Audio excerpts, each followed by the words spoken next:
the biggest issue that we have as of right now is just geographical, as far as getting people out to the HTC and getting information to them, since we are split on different islands. Sometimes, just working out your schedule to have to make time to go to the airport and sit those extra 2 hours before and after, take the flight over, regardless of how quick it is, it still adds up and takes a big chunk of your day out. And then flying to a different island, possibly to see the HTC, small things like that just kind of geographically make it a little more challenging for our state to execute. And then just getting those families out in the rural areas of the islands information, having them come out to participate in events and having them feel more comfortable when we only see each other probably a couple times a year, when we get to fly everyone out to Oahu for events. In the beginning, it was difficult, especially for me, because when I first started with my diagnosis in high school, I wasn't super familiar with the chapter.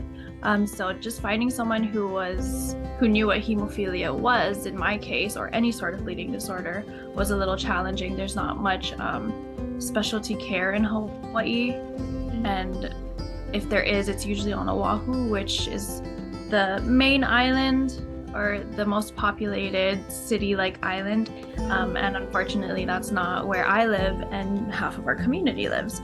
Right. So it's a little difficult and challenging to find someone who understood, and then once they did, it's like they only have a small portion of their time reserved to seeing patients like that as well.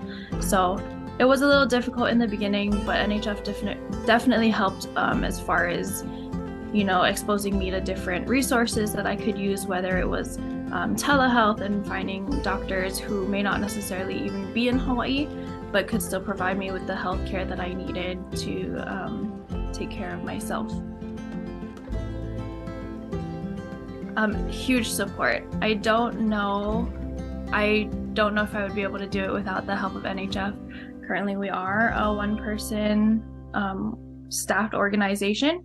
So all the help that NHF gives me and providing me easy and quick resources to share out to my community, so I then don't have to recreate the wheel and provide and create all that information by myself. They make it really easy so that I can then focus on specific needs that my community is looking for. I feel like with a lot of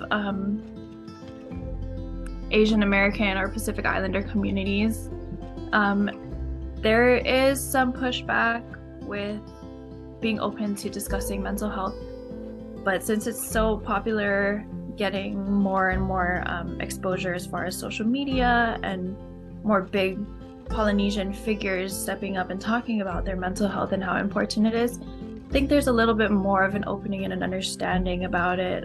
People in my grandparents' generation, they're very closed off about it, but I think our generation is a lot more upfront and able to recognize mental health issues and how it can affect personal lives.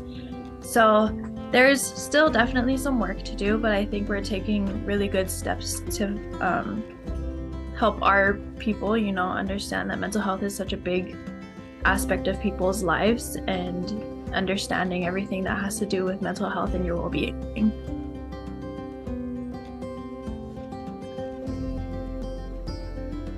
Well, we have our walk page or our Hawaii chapter page that anyone can donate to if they have specific questions about how they can help our community, as far as maybe getting to know the culture, or what doctors they can go and support or share information with. They can always reach out to me, and I can get them in touch with our specific doctors, and maybe they can share resourceful information that they have.